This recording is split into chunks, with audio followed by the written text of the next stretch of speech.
Muy buenas noches a todos y muchas gracias por su atención. Yo pensaba que estarían ya bastante cansados de escucharme. Esta creo que es mi tercera semana corrida.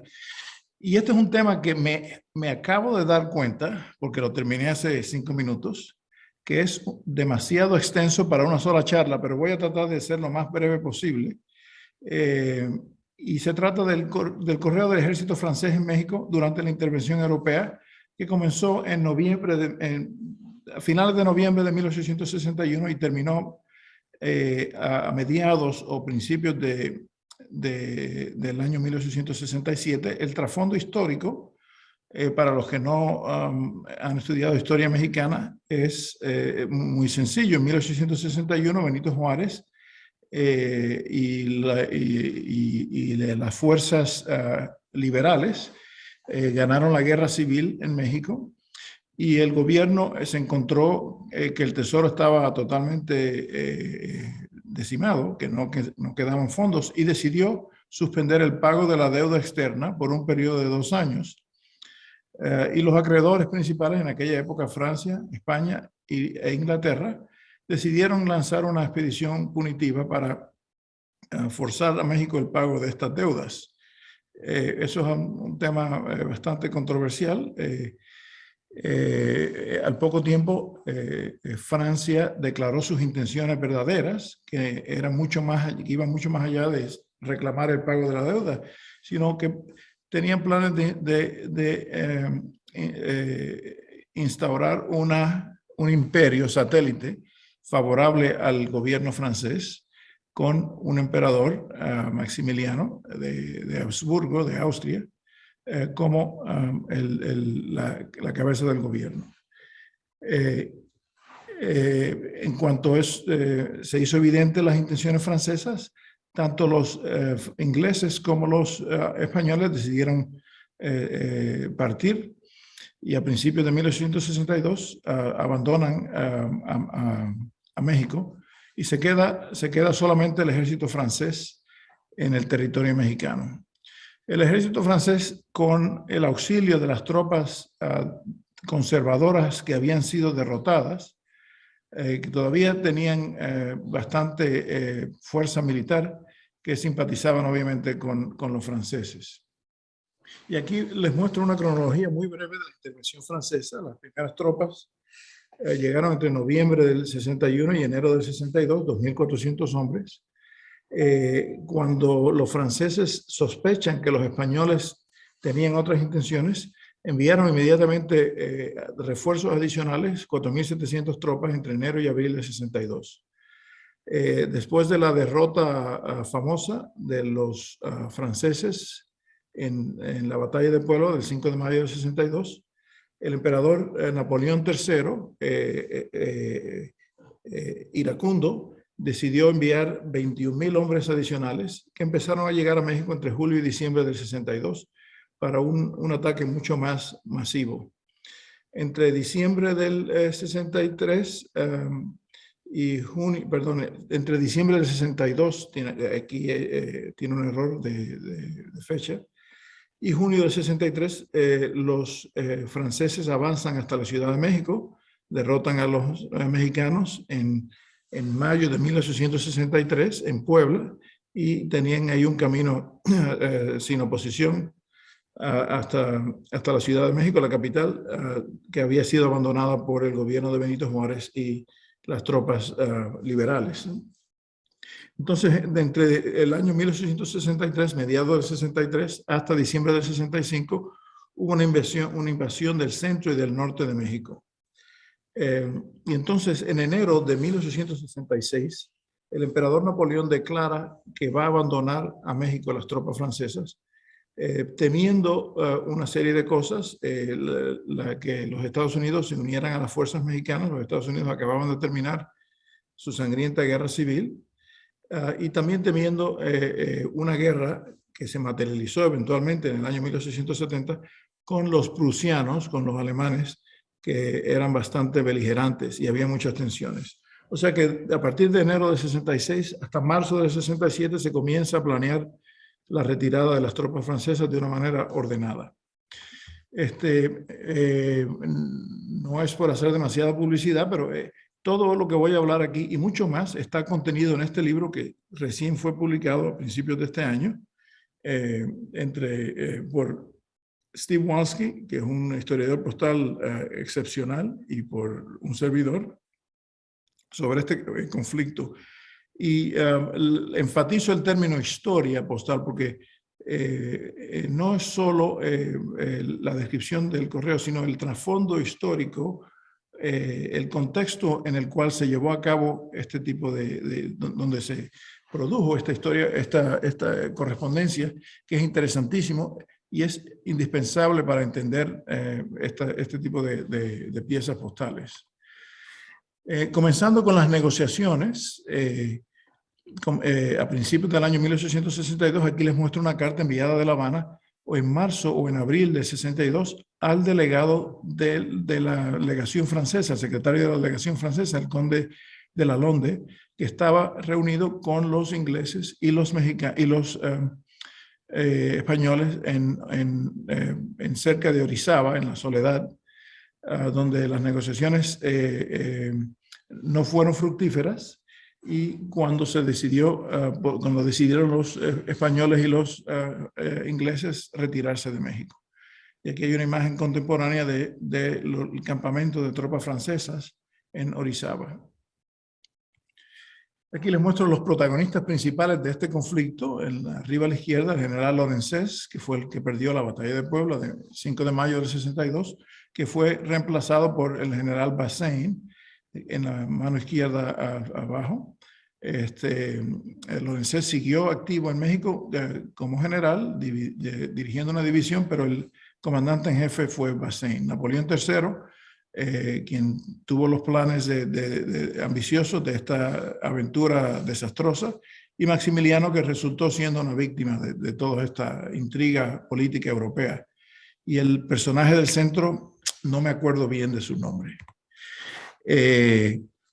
Y aquí es una gráfica un poco complicada del movimiento de las tropas francesas en azul, de las tropas republicanas, mexicanas liberales, en verde, y del gobierno de Benito Juárez en rojo, que huyó evacuó la Ciudad de México, subió hasta el norte, hasta la parte más norte en aquella época, el Paso del Norte, que hoy en día es Ciudad Juárez. Casi tuvo que emigrar a los Estados Unidos. Y gradualmente, a medida que se retiraron las tropas francesas, recuperó territorio y volvió a entrar a la Ciudad de México triunfante en 1867. La expedición militar comenzó por el puerto de Veracruz. Aquí lo muestro un mapa general de México, agrandado. El puerto de Veracruz y sus alrededores. Una serie de lugares donde anclaron la mayoría de los buques ingleses, españoles y franceses, especialmente franceses. Hay otro puerto también que se llama Alvarado, que no lo muestro aquí, que está al sureste de Veracruz. Y los campamentos iniciales fueron en la Tejería, donde se hacían tejas para las casas, al oeste, a las afueras de la ciudad, hacia el oeste de la ciudad de Veracruz. Medellín, un campamento con el nombre del río Medellín en esa época. Y ahí muestro el camino hacia Jalapa, Córdoba, Orizaba, Puebla y la Ciudad de México. La correspondencia más temprana que se conoce fue enviada sin ninguna tarifa especial para las tropas. Sencillamente era por una tarifa de la correspondencia civil. De las cartas más tempranas conocidas a las tropas francesas está en la mano izquierda, una carta que se puso sin pagar en el puerto de Toulon a un tripulante de la embarcación Le Berthollet.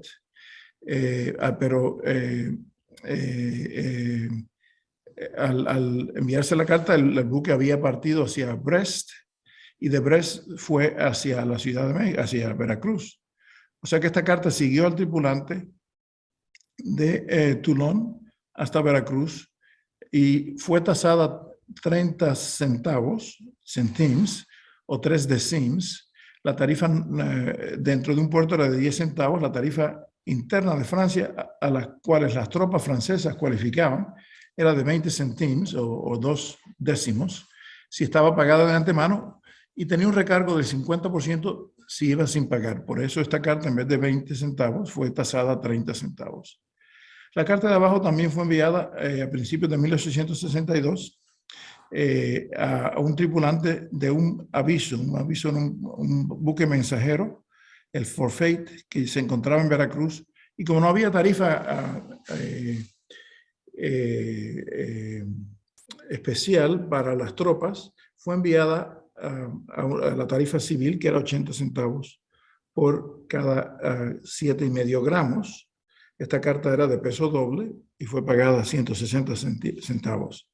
La marca PP en la esquina izquierda indica pagada hasta el puerto, no tomando en cuenta el porteo interno en Veracruz. Y esta carta fue enviada por un buque británico, de un vapor británico, de la compañía Royal Mail Steam Packet. Estos buques viajaban entre Southampton, San Tomás en el Caribe, y varios puertos en el Caribe hasta llegar a Veracruz. La línea empezó a operar a principios de 1842 y fue una vía de transporte indispensable, al menos especialmente en los inicios, cuando no había línea de vapores franceses hasta México. Aquí les muestro cómo cómo se condujo alguna de la correspondencia inicial. Nuevamente, no había tarifa concesionaria para las tropas, sino era tarifa de civiles. La carta de arriba a la derecha fue enviada por un buque de transporte francés, transporte de tropas, enviada desde Veracruz el 20 de enero del 62 hasta Toulon, Francia, por el transporte AV.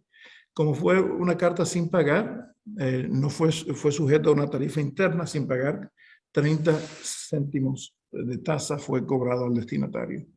Los cuños estos huecos, sin rellenar el interior, se usaban en Francia para indicar cantidad a pagar, la tasa a pagar.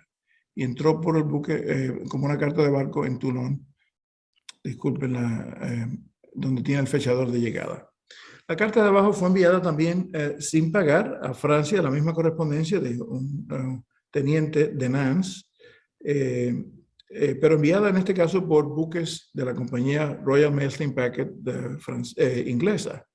Esta carta fue puesta en la oficina postal consular de Veracruz el 25 de febrero, donde fue enviada por 2 vapores ingleses, el Thames, que lo llevó por vía de La Habana hasta San Tomás, y desde San Tomás por el buque La Plata, que fue hasta Southampton. En Inglaterra se le puso la marca rectangular Gran Bretaña, un franco 60 centavos, una marca de contabilidad por un convenio entre Inglaterra y Francia, en el cual Francia le debía a Inglaterra un franco 60 centavos por cada onza en grueso, en bruto.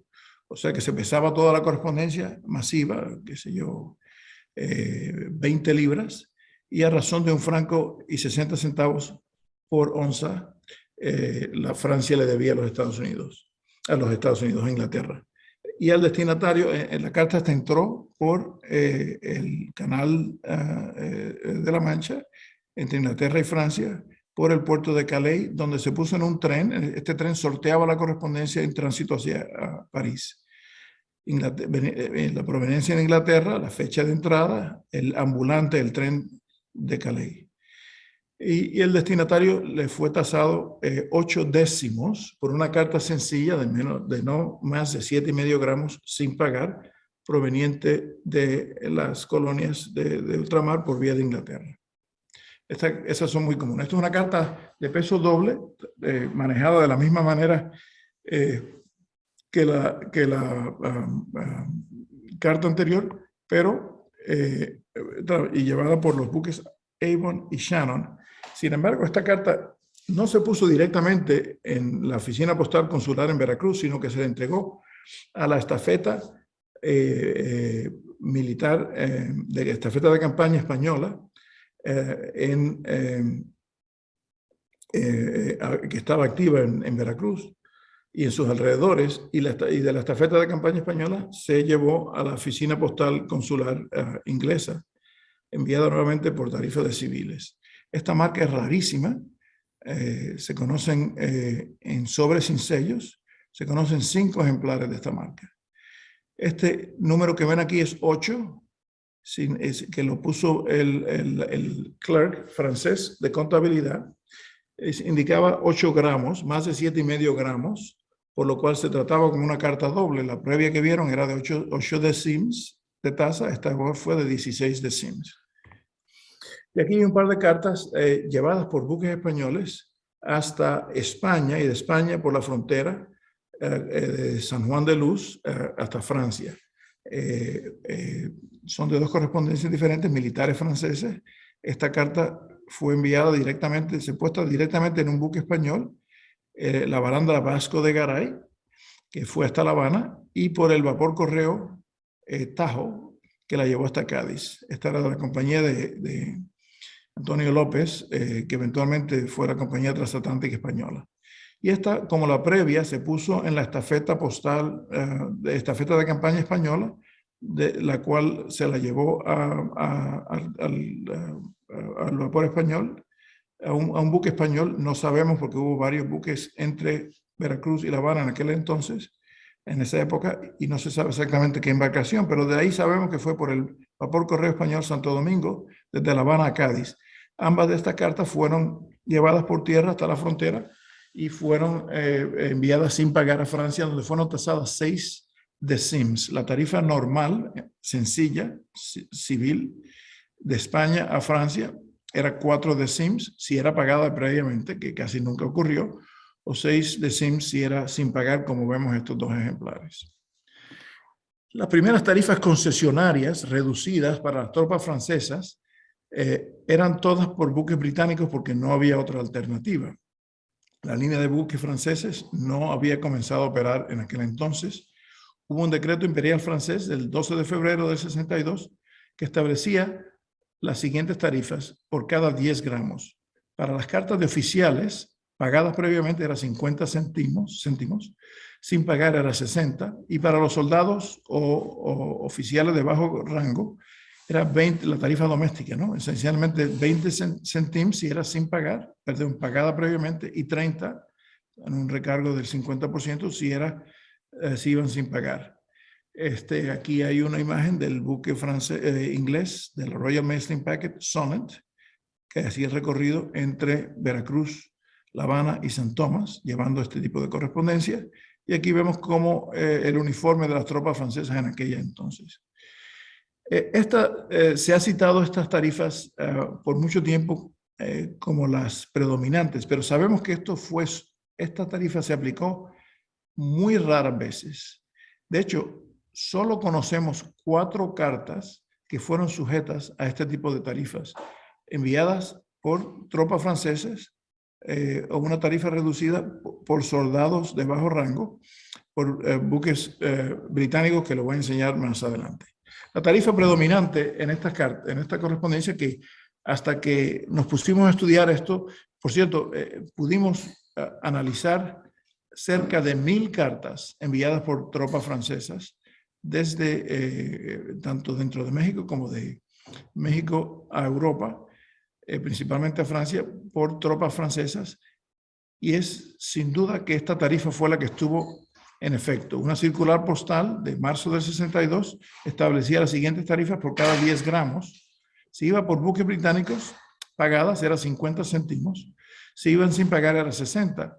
Si iban por buques franceses, y eso incluía las cartas no solo a Francia, sino a Argelia, que era un territorio francés, era 20 céntimos, o 30 si iban sin pagar. Las cartas del interior a México fueron iguales a las de Francia, 20 céntimos si eran pagadas previamente, o 30 si eran sin pagar. El derecho de certificación se le añadía 20 centavos o céntimos a cualquiera de estas rutas.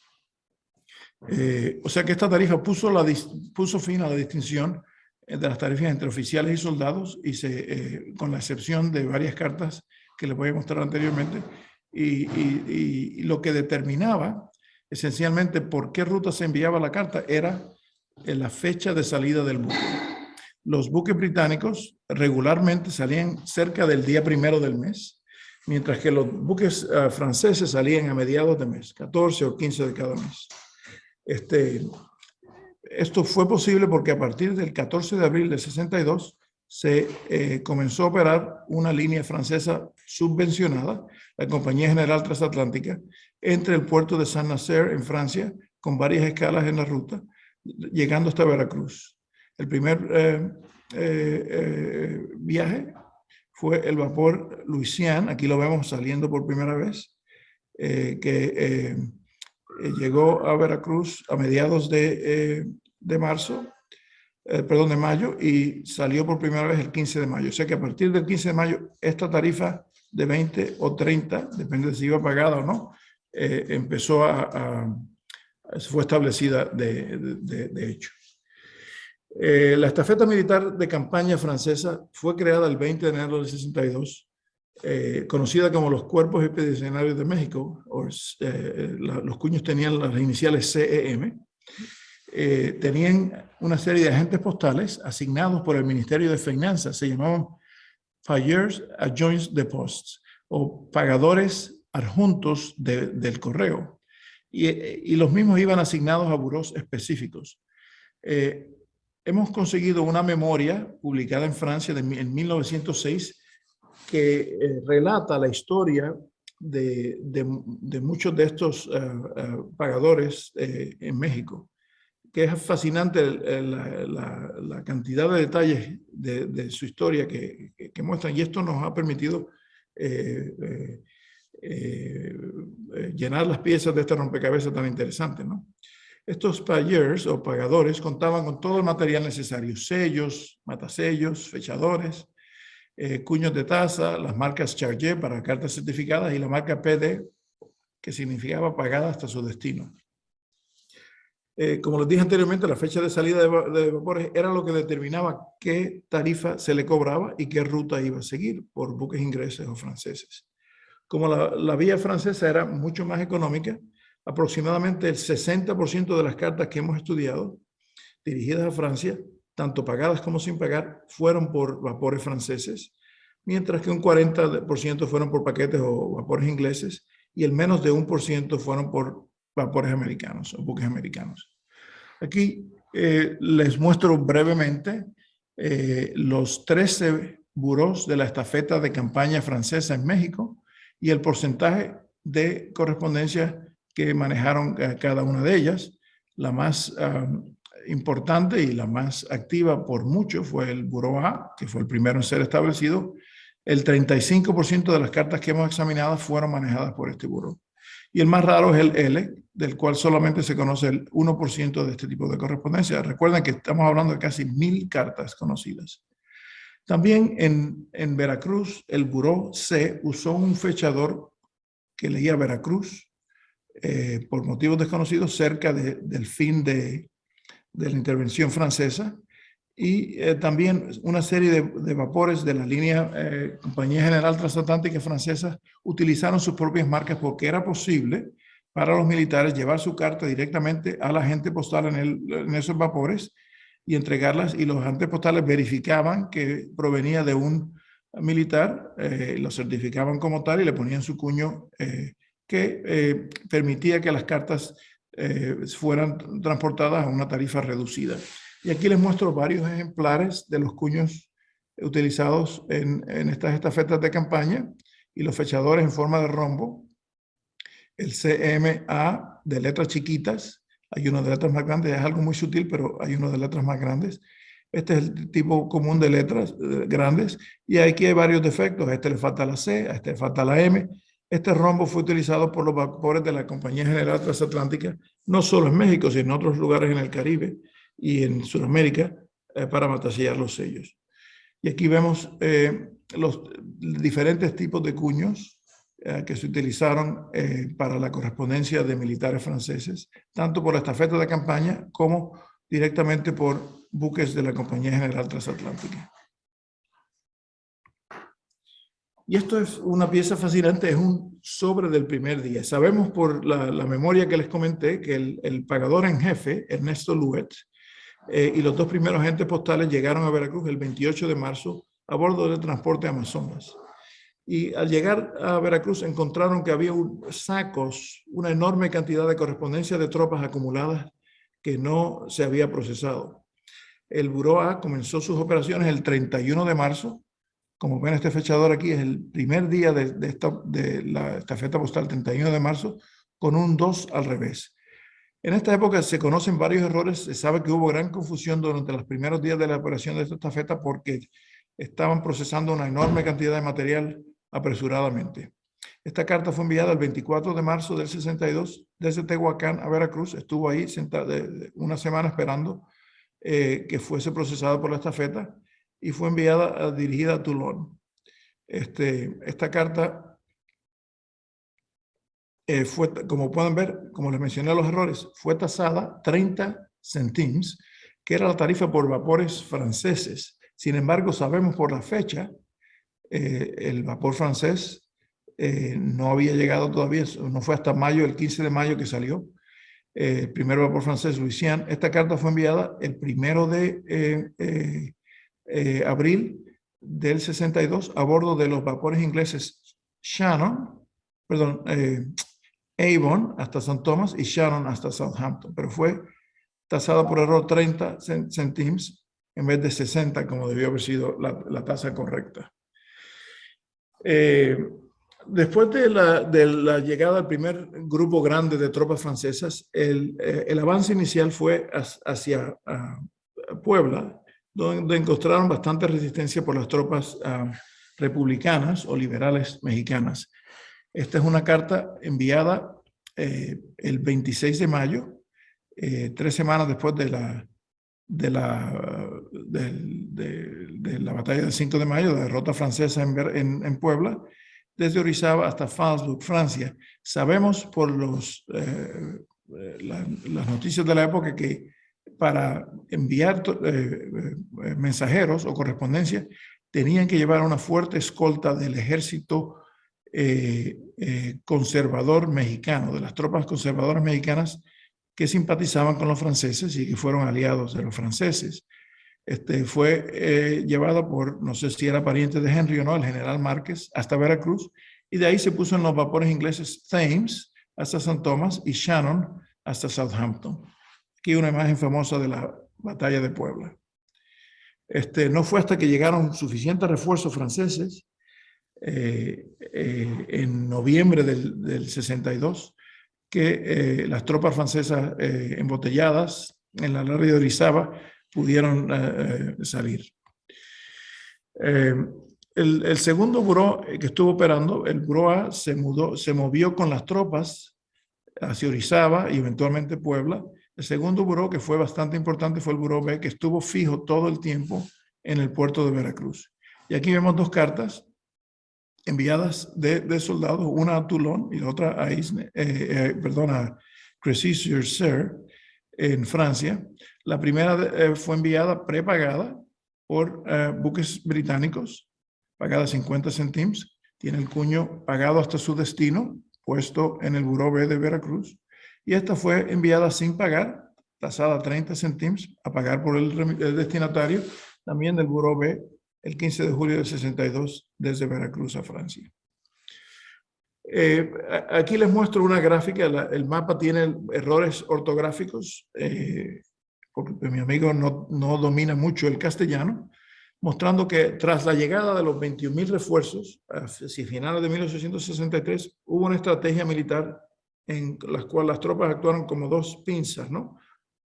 Un grupo por el norte, la primera división, y la segunda división por el sur, hacia Jalapa, Perote y Puebla, y de Veracruz a Córdoba, Orizaba, a Puebla, donde sitiaron a la ciudad, y en mayo, a mediados de mayo, Puebla capituló y fue tomada por las tropas francesas, en mayo del 63, un poco más de un año de la derrota francesa en Puebla, en mayo del 62.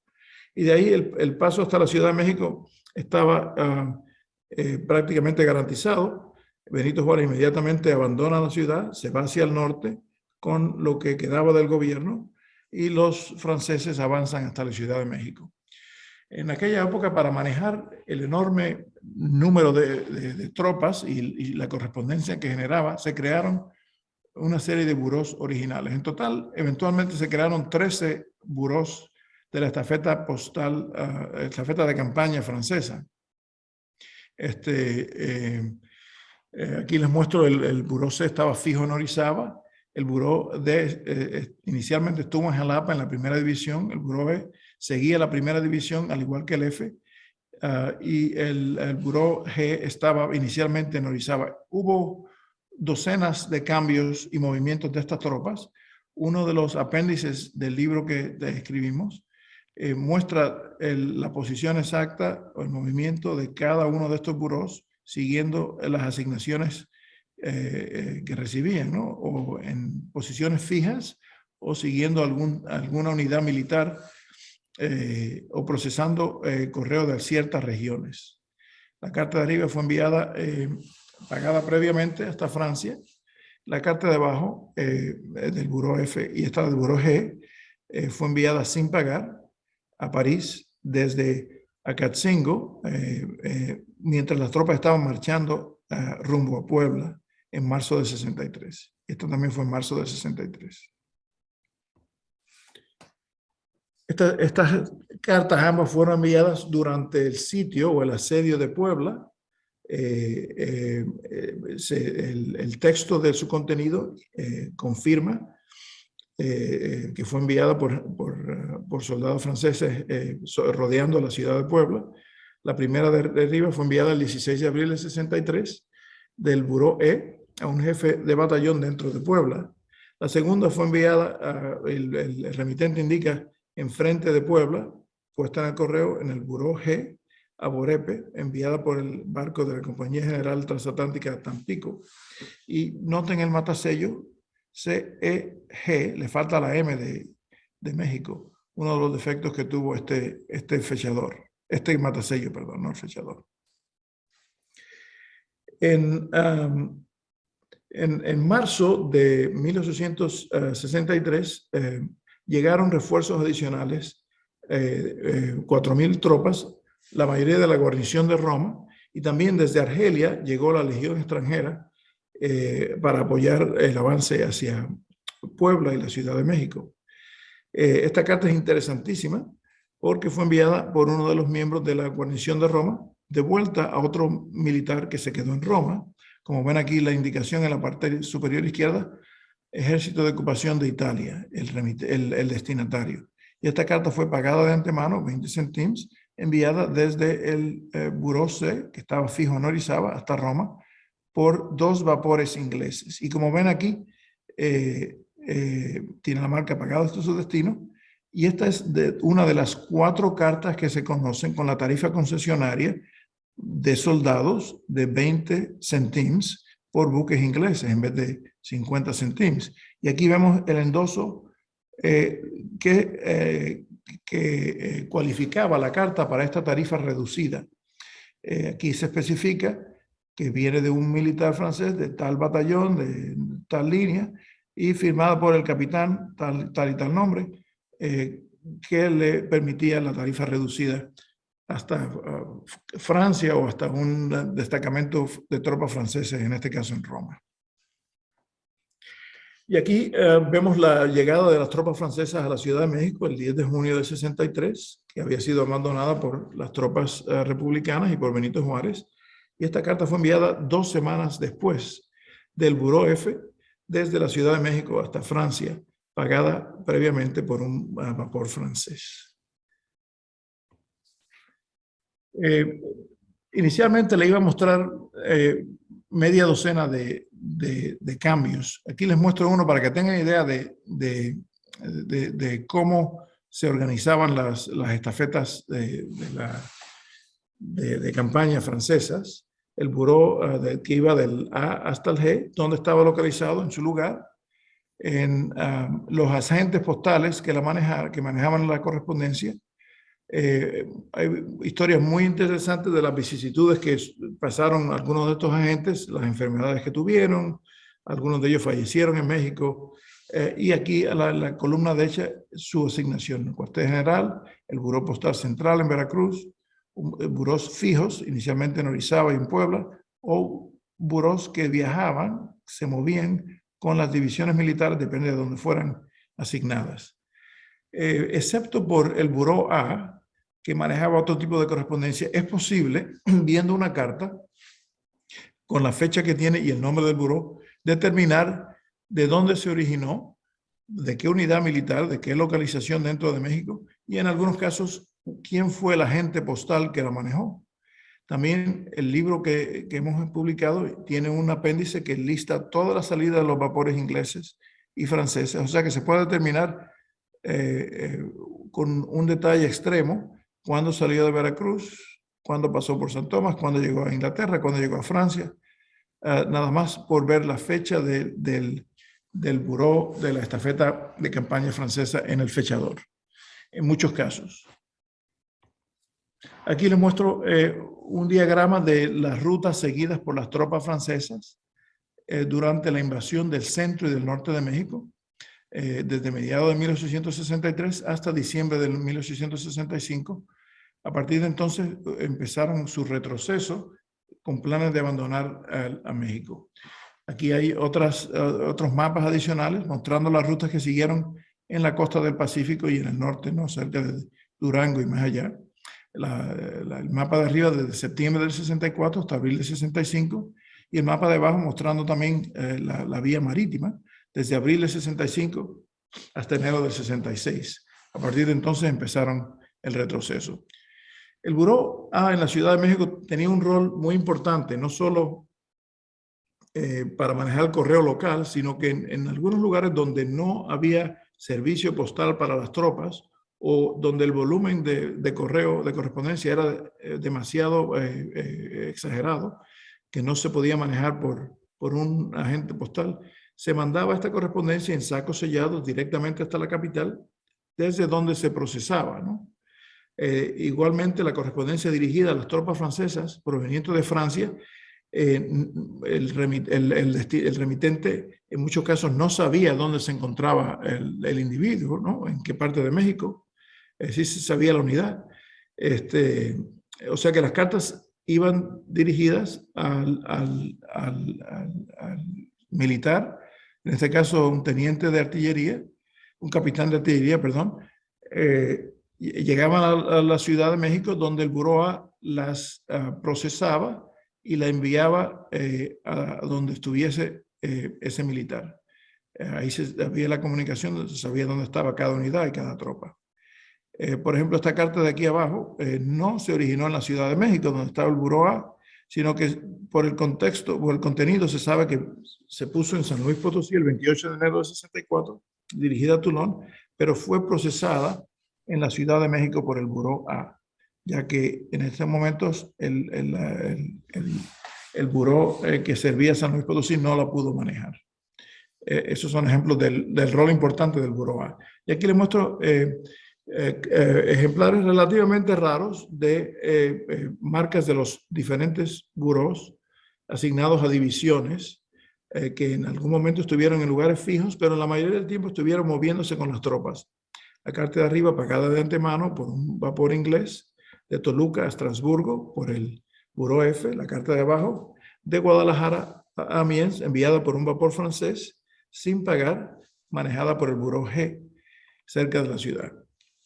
Aquí hay un par de ejemplos del Buró H, que es bastante raro, y del Buró J, la de arriba pagada por vapor francés de antemano, desde Ixtlahuaca hasta París.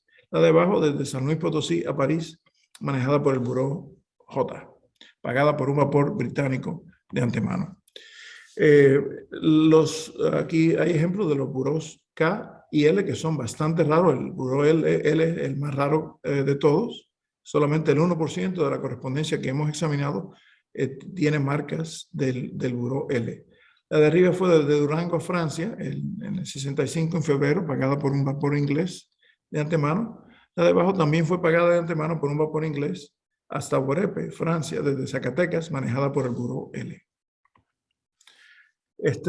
Los burós asignados a las divisiones M y N también fueron raros. Perdón, los burós M y N asignados a las divisiones en particular fueron raros.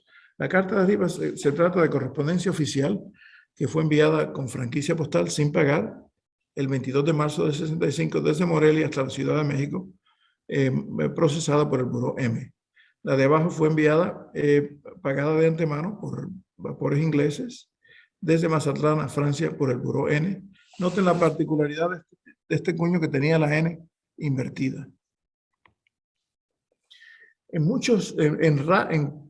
casos muy raros, donde no existía servicio postal militar por las estafetas de campaña, correspondencia de los militares franceses fue manejada por el correo civil, el sistema postal imperial en aquella época, a partir de mediados del 64. Cuando llegó Maximiliano a México, estableció un sistema postal imperial en la mayoría del territorio mexicano, que cobraba tarifas inicialmente en reales de plata, y cuando se implementó el sistema decimal, en céntimos de peso. La carta de arriba es muy interesante.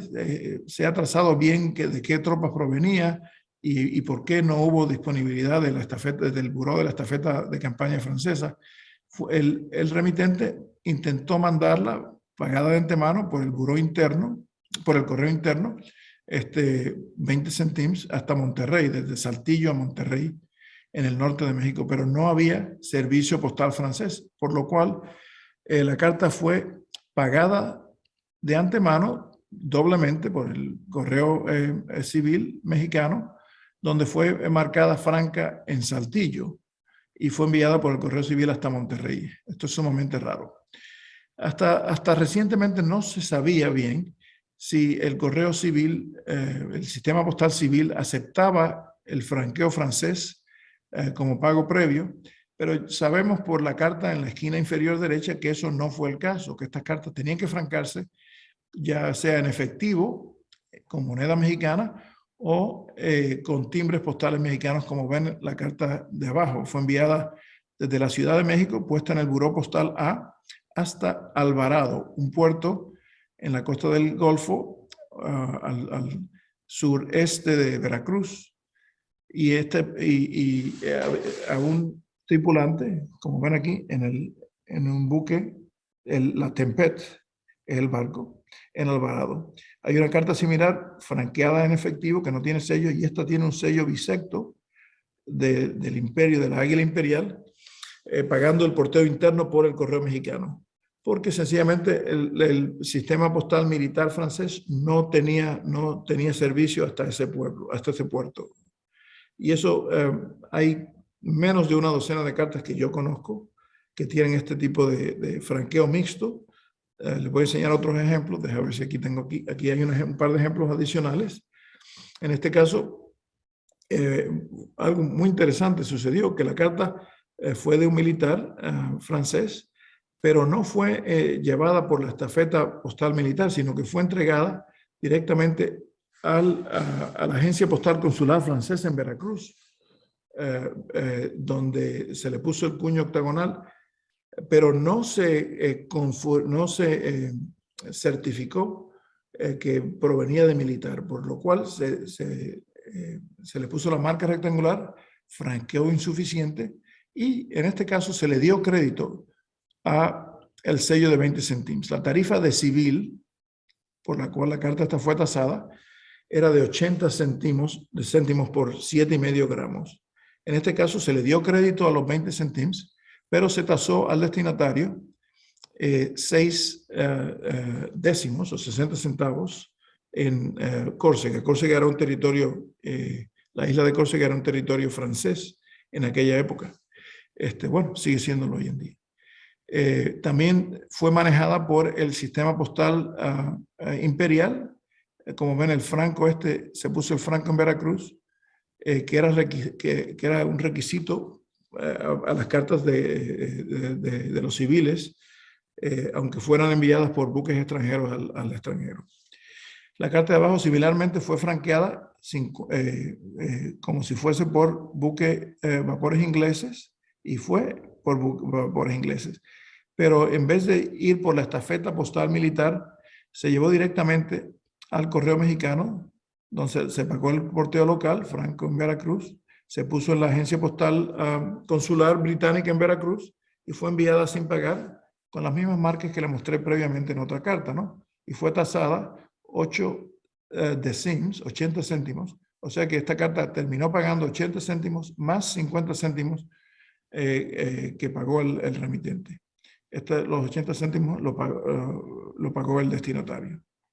Es muy raro este tipo de correspondencia. También es muy raro este tipo de cartas enviadas por tropas francesas en puertos del Pacífico. Se conocen de Guaymas, se conocen principalmente de Mazatlán. Estos son dos ejemplos.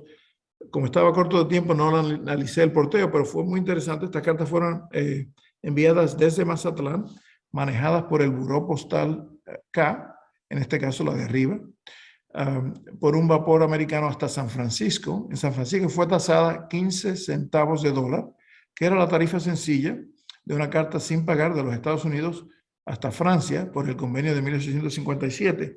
De ahí fue por Panamá hasta Nueva York. En Nueva York se puso en un vapor americano, me parece que fue el City of Boston, y después o sea que fue fechado en San Francisco, Panamá, Nueva York, y de Nueva York fue a Francia por un vapor americano. En Francia fue tasada 8 décimes para una carta de esta procedencia, según el convenio entre Estados Unidos y Francia prevalente en esa época. La carta de abajo es similar, pero fue manejada por el Buró F, aunque no tenga el cuño. Perdón, sí, tiene el cuño aquí. Buró F, tenuemente estampado. De Mazatlán a París, siguiendo la misma ruta que la carta previa, pero una carta de peso doble, 30 céntimos americanos, centavos de dólar, 16 décimes, fue tasada. Sin embargo, se dieron cuenta de quién era el remitente, el general de Castagny. Posiblemente el destinatario les indicó, miren quién la manda, y a fin de cuentas le dieron franquicia postal a este general de alto rango en Francia y se tachó la tasa de 16 décimes. Una carta muy interesante. Como ven aquí indica la ruta, vía de San Francisco y Panamá, que siguieron estas cartas. Se conocen menos de una docena de este tipo de cartas circuladas por esta ruta tan interesante. También era permitido entregar las cartas de militares directamente a la agencia postal consular francesa en Veracruz o al agente postal a bordo del buque. Y estos son dos ejemplos bastante raros. Creo que solamente el 3% de la correspondencia militar se conoce manejada de esta forma. Y la carta de arriba fue enviada en junio del 64 desde Veracruz a Córcega, de la misma correspondencia a Bastia que les enseñé anteriormente, por el vapor de la Compañía General Transatlántica Louisiana. Fue pagada de antemano y fue matasellada a correspondencia de las Armadas. Louisiana es el nombre del buque, con la marca típica octagonal de las agencias postales consulares francesas en el extranjero. En este caso, se aceptó el pago del porteo directamente hasta su destino, no se le cobró ninguna tasa. Esta carta también fue enviada por un militar, como lo indica aquí, Expedición de México. Se puso en el correo de Veracruz el 11 de junio directamente en el bote y tiene la marca de correspondencia armada Emperatriz Eugenia, otro vapor francés de la Compañía General Transatlántica. Como fue sin pagar, le cobraron 20 céntimos más un recargo del 50% o 3 décimes, 30 céntimos a pagar por el destinatario. Este tipo de correspondencia es también bastante escasa y hay una serie de cuños que no les he mostrado, pero no quiero extenderme excesivamente. Estos son ejemplos raros de correspondencia certificada. La de arriba es una carta sencilla enviada por un vapor francés desde Veracruz a Francia. El remitente, en este caso, tenía que ser las cartas tenían que ser pagadas de antemano. Fue manejada por el Buró B, fijo en Veracruz, 20 centavos por una carta sencilla por buque francés, más 20 centavos por el derecho de certificación y la marca Chargé, indicando certificación en Francia. La carta de abajo es similar, pero enviada por un buque británico y es una carta de peso cuádruple. O sea que el remitente pagó 2 francos, 50 centavos por 4, más 20 céntimos por el derecho de certificación. Una carta dirigida desde Durango a Lyon, manejada por el Buró F, que estaba en esa época fijo en Durango. Estas cartas son muy raras. Y todas tienen el desglose de las tarifas y de las marcas de tránsito en el reverso. Cuerpo Expedicionario de México B, Cuerpo Expedicionario de México F, indicando el peso y ciertas características y el porteo. Y esto es una pieza excepcional. Por eso a mí con mucho dolor me cuesta admitir que la historia postal mexicana es posiblemente la más fascinante del mundo, a pesar de que colecciono Cuba, porque hay una riqueza de material excepcional. Espero que esto no esté siendo grabado, pero bueno, esto es un giro postal, los franceses le llaman mandat. El que lo compró, el remitente, pagó 55 francos. La tarifa por esto era el 1% del costo del madera. Las tropas francesas y las de otras nacionalidades recibían su pago en efectivo, ¿no? Había los pagadores que les mencioné anteriormente, había pagadores adjuntos de postas, pagadores adjuntos del tesoro, que eran los que pagaban en efectivo, y esta persona envió dinero a Francia. Este documento iba enviado dentro de un sobre oficial, y aquí vemos el desglose, ¿no? 55 francos, el 1%, 55 céntimos, más la tarifa de vapor británico, que era 50 centavos, pagada de antemano, céntimos, por un total de 56 francos y 5 céntimos, enviada por los vapores Conway y británicos Conway y Atrato. Qué pieza más fascinante. También se conoce correspondencia muy rara enviada directamente desde de la escuadra francesa en el Pacífico. Aquí les muestro una imagen, un engraving de la escuadra francesa en el Pacífico frente al puerto de Acapulco, publicado el 10 de enero del 63. Esta carta, como pueden ver aquí, dice Escuadra del Pacífico por vía de Panamá. Y fue enviada, no fue sujeta a la tarifa concesionaria, fue la tarifa de correspondencia civil de la costa oeste del Pacífico hasta Francia para una carta sin pagar. Fue enviada en julio del 66 desde Guaymas a Nancy, en el centro este de Francia. Y fue tasada 12 décimes, un franco y 20 centavos, por una carta sencilla de este origen a pagar por el destinatario. Es la única que he visto, es una pieza sumamente rara. Hay también unos cuantos ejemplares enviados por los militares franceses de camino hacia Veracruz, hacia México. La carta de arriba fue puesta en el correo el 30 de agosto y el remitente indica que fue escrita en el viaje entre las Islas Canarias y la isla de Martinica. Fue puesta en el correo de Fort-de-France, en Martinica, dirigida a Francia, franqueada previamente con 2 sellos de 10 centavos coloniales del Águila Imperial para la tarifa normal de 20 céntimos por una carta sencilla. Llegó a Saint-Nazaire en agosto del 62, fue enviada por el vapor de la Compañía General Transatlántica Tampico. La de abajo, similarmente, fue enviada por un tripulante de camino a México en abril del 63, mientras estaba estacionado en La Habana, aprovechando la salida del vapor Luisiana de la Compañía General Transatlántica desde La Habana a París. Como fue sin pagar, fue tasada 30 céntimos o 3 décimes a pagar por el destinatario en vez de 20 como la carta de arriba que fue pagada de antemano. Hay varios ejemplares de correspondencia oficial. Pienso escribir un artículo sobre esto para la revista de Filatelía Mexicana. En un futuro cercano, espero. Aquí un par de ejemplares de cartas. La mayoría de estas cartas tenían un cuño oficial. La SM significa servicio militar. Esta carta fue enviada desde Durango hasta San Salvador. Aquí viene enviada por el intendente de Durango, enviada en español, pero con el cuño del Águila Imperial que le permitía la franquicia postal. Esta carta fue enviada desde la Ciudad de México hasta Puebla, también enviada por un ministro de Finanzas o el pagador de finanzas de naturaleza oficial, lo que le permitía la franquicia postal. Esta fue puesta en el Buró A en la Ciudad de México el 10 de marzo del 64. Son bastante raras estas cartas. Aquí les muestro otros dos ejemplares que no tienen cuños oficiales, pero evidentemente circularon sin porteo. La de arriba es de Jaime, una pieza excepcional, enviada a las tropas del Batallón de África.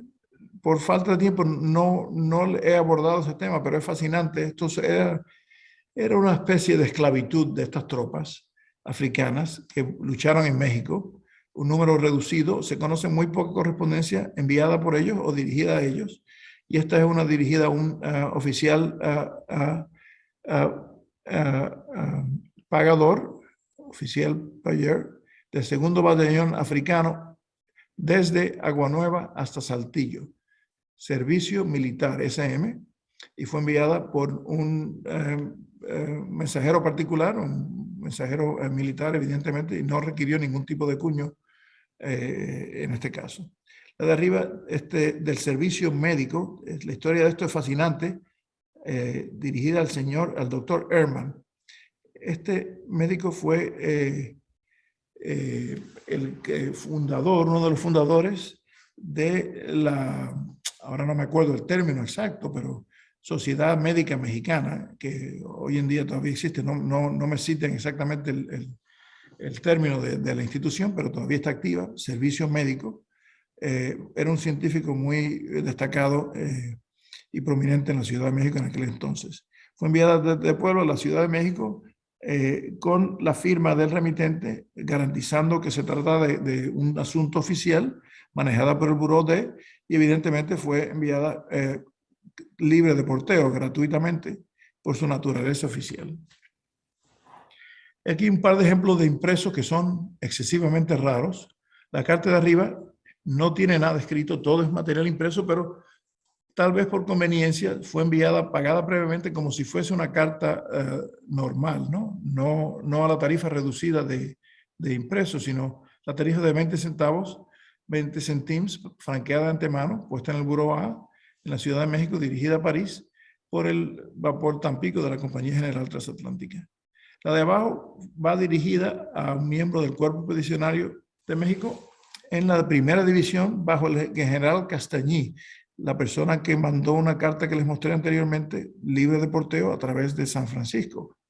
Un teniente de línea por vía de San Nacer, y en este caso fue franqueada 12 centimes por una carta de hasta 40 gramos. Era la tarifa de impreso en aquella época por el vapor de la Compañía General Transatlántica Tampico, en el sentido contrario a la carta previa.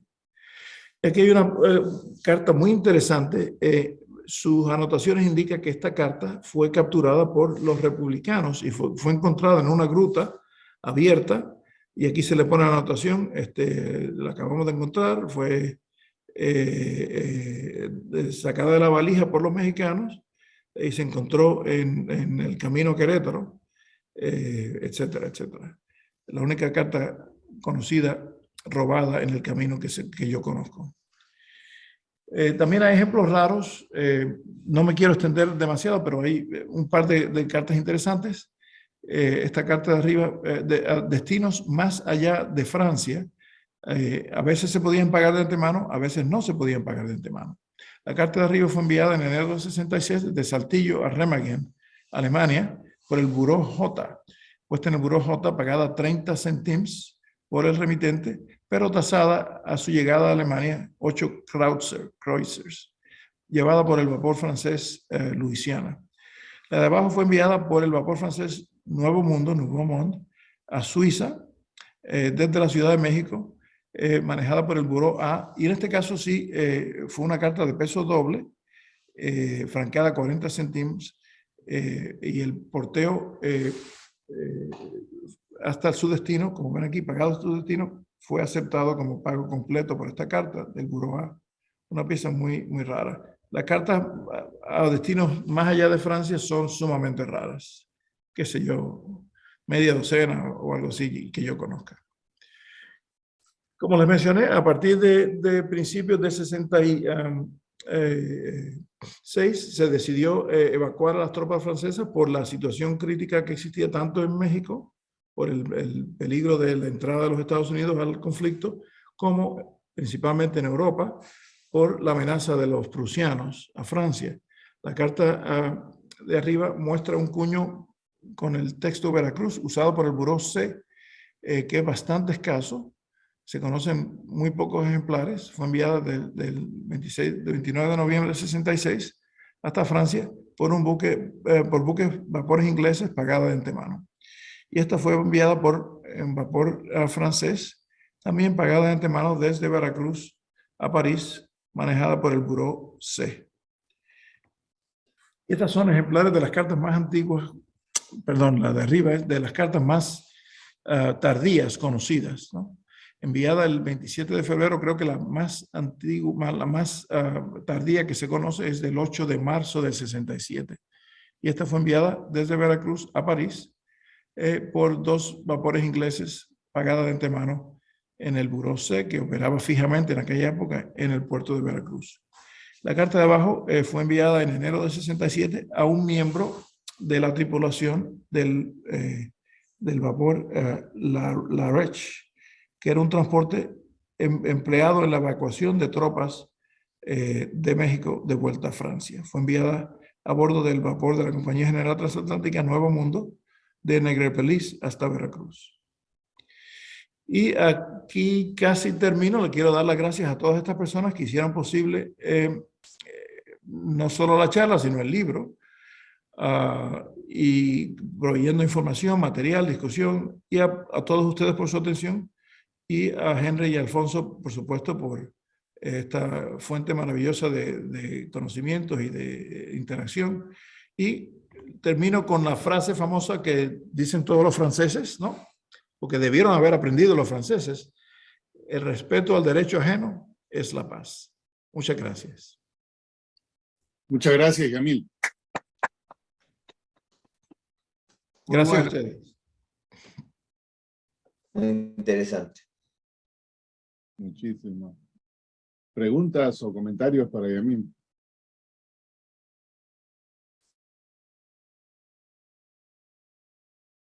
Mauricio. Gracias, Yamil, por tan bonita charla. Siempre muy interesantes las presentaciones que tú haces.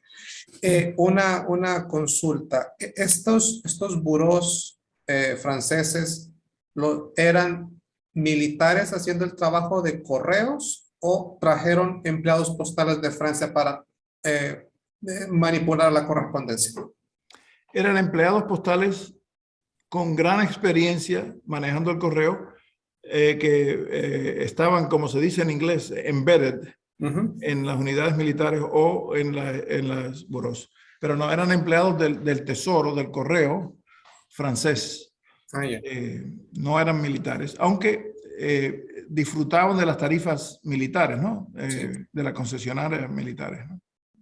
Ya, gracias. Y otra pregunta, ¿este servicio postal francés podía ser utilizado por los civiles en México o se tenían que abocar al correo imperial?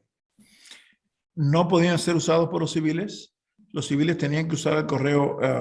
Bueno, los civiles, acuérdate que el país estaba dividido, Bueno, ¿no? sí. Los civiles en la parte republicana tenían el sistema postal mexicano. Los civiles en la parte imperial tenían un sistema paralelo y que cambiaba, ¿no? A medida que el territorio ganaba un territorio o perdía, el control de las ciudades cambiaba. Y eso es otro tema muy interesante, el correo a través de la línea de batalla, que una facción la pagaba de antemano y la otra no lo aceptaba, ¿no? Sí. Gracias. Yamil, una pregunta, quizás esta sea muy obvia. ¿La conexión con San Nacer de Panamá es posterior o es casi al final, ¿no? Del 65 o 67. ¿Se conocen alguna de estas cartas que fueron enviadas de allí a Panamá y de Panamá a Francia, o cuál era la ruta? Bueno, se conocen las cartas que te enseñé por vapores ingleses, perdón, por vapores americanos en la costa del Pacífico, que iban hasta Panamá, y de Panamá iban nuevamente, cruzaban el istmo, depende de la época, a Aspinwall, en el lado este de Panamá, o que era parte de Colombia, ¿no? Hasta puertos americanos, y de ahí por por buques y vapores americanos o ingleses a Francia o Europa. Pero esos no estaban, no cualificaban para la tarifa concesionaria de tropas reducidas, ¿no? Iban como correspondencia civil. Okay. Acuérdate que las tropas estas, hay otra sección diferente, ¿no? Había tropas austrohúngaras y había tropas belgas. Eso es algo separado, pero la inmensa mayoría de las tropas francesas nada más que escribían a Francia, ¿no? No tenían muchas conexiones, muy raras veces escribían en otros lugares. Un porcentaje bajísimo de cartas se conocen a otros lugares. O sea que no sé si contesté tu pregunta, pero no conozco cartas que hayan sido transmitidas por la vía francesa de otros puertos, ¿no? De Sudamérica, ¿no? Ok, gracias. Jaime.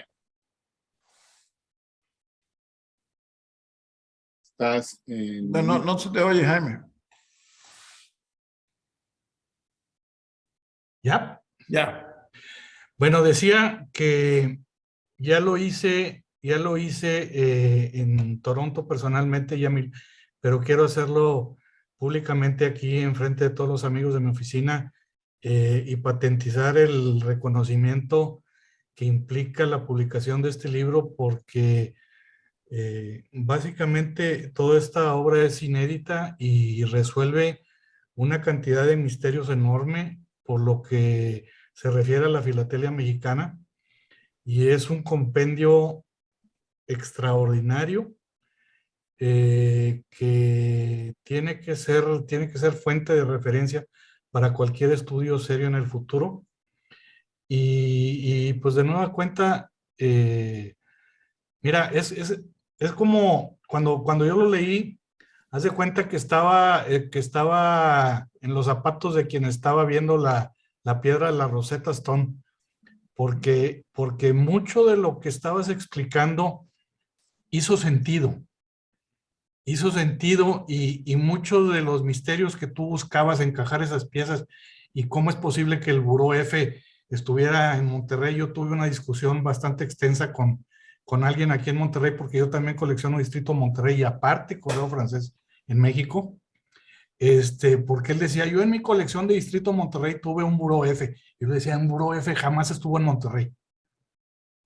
Y con tu libro sabemos no solamente que estuvo en Monterrey, sino sabemos en qué fechas estuvo en Monterrey, quién lo dirigía, y ya nada más falta, pues no sé, la biografía de los personajes que estuvieron a cargo, pero resulta un trabajo invaluable y pues siempre te estaré agradecido por ese trabajo. Gracias, Yamil. No, gracias a ti, ¿no? Tú brindaste una ayuda importante, ¿no? Y especialmente Jaime fue el revisor del texto en castellano, que me corrigió un sinnúmero de barbaridades, ¿no? Que a mí el español está un poco rusty, ¿no? No lo practico tanto. De hecho, hoy es mi primer... Mira, estaba en cubano, lo puse en mexicano, falta Exacto. que ver qué dicen los españoles. Vamos a ver, sí. Fue publicado en España, así que algo deben de haber entendido. Por cierto, que esta es mi primera transmisión desde Florida. Estoy aquí en Florida. Primicia. Sí, vamos a ver. Pero no, la verdad que fue maravilloso estudiar este tema. Fue un privilegio poder tener acceso a este material y analizar las cosas con mi coautor, que es un tipo genial, Steve Wansky. Tuvimos discusiones muy intensas, ¿no? Pero, vamos, amigables, pero dilucidando rutas, tarifas, temas. Ha sido un enorme placer esta obra, y como te dije, la historia postal mexicana no tiene comparación. Y sobre todo que los movimientos de las tropas francesas están tejidos con los movimientos de las tropas conservadoras del imperio mexicano. Entonces, si sumas ambas, este libro aclara también muchos misterios por el lado de los estudiosos de las águilas y de los maximilianos. Entonces, es mucho el valor que tiene este libro. Sí. El enfoque es en la parte militar, o sea que no mencionamos, por supuesto, las emisiones postales y las tarifas, etcétera, pero el enfoque, y como eso ha sido estudiado extensamente, ¿no? La historia postal del sistema postal imperial se ha estudiado a fondo, pero no con el enfoque militar que le hemos dado, ¿no? Claro. Como dije, este libro es historia primero, postal un lejano segundo, ¿no? Otra curiosidad, mostraste un sobre que tenía un bisectado, me parece, de un águila, junto Sí. con una estampilla francesa. Se me escapó la explicación exacta del por qué. Entonces, esta venía de parte del lado del Imperio Mexicano. ¿Cuál era la historia, la conexión Todo ahí? era militar. Era una carta de un militar francés en la Ciudad de México a un tripulante de un buque de guerra francés en el puerto de Alvarado. El Tempet era el nombre del buque. Fue puesta en el buró postal A de la Ciudad de México, franqueada de antemano por la tarifa interna dentro de México, 20 céntimos. El problema es que el correo militar francés no proveía servicio hasta Alvarado. Y la forma más fácil de hacer llegar la carta era por el correo mexicano imperial, la que requería el pago previo.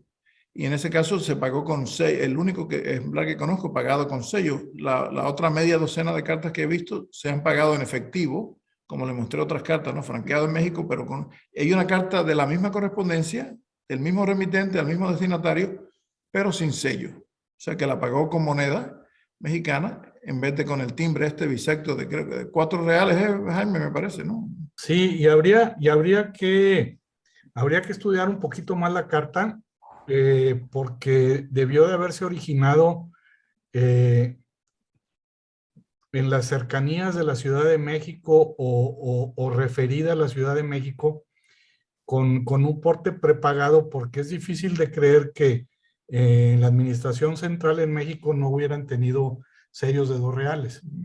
Entonces seguramente ya traía el bisecado adherido a la carta para ser depositado en la Ciudad de México. Habría que estudiar la carta para ver el origen verdadero, pero dudo que haya sido en la Ciudad de México. Tuvo que haber sido en algún paraje cercano. Cierto, cierto. Walter. Sí. Yamil, una pregunta más bien de tarifa, no de historia, porque hiciste una explicación y se me pasó tu explicación. Había una carta por vapor británico hacia Francia que era con un franco, con estampillas, con un franco. Y la pregunta es, ¿por qué no tenía la tasa de intercambio en esa época? Creo que era de 1862. Porque la tasa de intercambio, la de 1,60, ya empezó en el 56. Pero no, ¿estaba bien que no se pusiera ahí o no la vio o está bien que no se pusiera la tasa de intercambio? Bueno, la tasa de intercambio solo aplicaba a la correspondencia civil. La correspondencia militar, había un acuerdo entre Francia e Inglaterra. De hecho, había un acuerdo en ambos sentidos. Había una tarifa especial para tropas francesas cuya correspondencia era transportada por vapores ingleses que iba en valijas cerradas. Por eso no recibía marcas de tránsito inglesas. Y similarmente había una tarifa para tropas británicas a través de Francia por buques franceses que iba sellada, pero no se conoce ninguna de esas cartas inglesas porque los ingleses se fueron poco antes de haberse promulgado ese acuerdo. O sea que por eso la tasa de intercambio se aplica a la correspondencia civil, no a la correspondencia militar, que se trataba de una forma diferente, iba en valijas cerradas y no recibía las marcas de intercambio normales. Y esa tarifa no era de 20 céntimos, era de un franco, a pesar de que era militar. Bueno, deja ver si encuentro, Déjame compartir. Porque ahí me entreveré cuando mostraste la de correspondencia del ejército que pagaban 20 en origen o 30 en destino. Y esa era del 62, me acuerdo. Sí, bueno, pues, esa tuvo que haber sido por buques, me dices si la ves aquí. Británico, por buque británico iba dirigido a Francia, eso me acuerdo. No, por buque británico tuvo que haber sido de 50. Me Y dices si ves algo aquí. eran dos, un rojo de 80 centímetros y el otro de 20 centímetros. Eran dos estampillas. No estás hablando de algo como esto, ¿no? No. Era más al Sí. principio, del 62 era. Sí, esto fue interesante porque en este caso se aceptó el sello como pago sí. parcial y en este caso se ignoró por completo. Pero déjame ver, del 65. ¿Algo así? No, Digo del 62, tú dices. Vamos a ver. 62. No, más adelante. Eran una de 20 y una de 80. Este de aquí. Esa misma. Vamos a ver. Bueno, ¿Cómo es la explicación de esta? una explicación sencilla. Es una carta de peso doble pagada un franco en vez de 50 céntimos. Ajá. Porque, sí, el mayo 26, sí, ya había vapores franceses, pero el primer vapor francés, el Louisiane, salió el 15, el 14 o el 15 de mayo, o sea que no llegó a tiempo para el buque francés.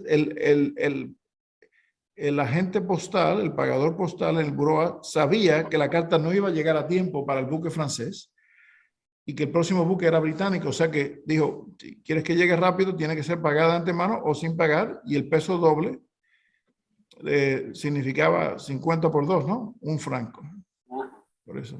Ok, o sea que el un franco era por la doble tarifa. Eso Exacto. no lo había visto bien. Y Y las otras que mostraste que sí tenían la tasa de intercambio, entonces esas no eran de militares, las que tenía el 1.60. sí, bueno, la carta de militar, pero no se le aplicó la tarifa especial, ¿no? Sencillamente fue como correspondencia civil. Ok. Hombre, ¿qué te iba a decir? Se me olvidó lo que te iba a decir de esta carta. Bueno.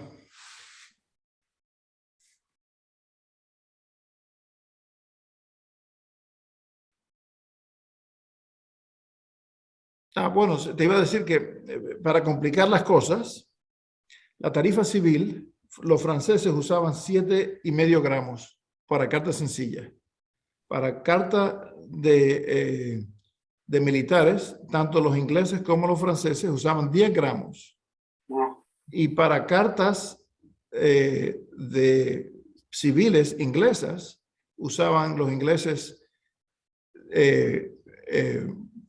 ¿cómo se llama? Media onza o 15 gramos. O sea que había tres escalas diferentes que se llevaban a cabo en el intercambio de correspondencia.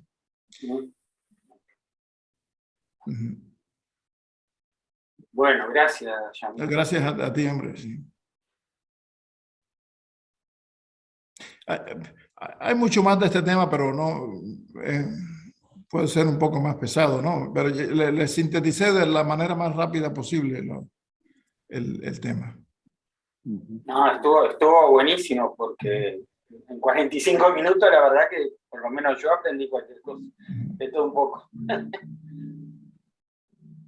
Gracias. ¿Alguien más por ahí? No hay nadie más. Walter, ¿levantaste la mano de nuevo? No, la quiero bajar. Ok.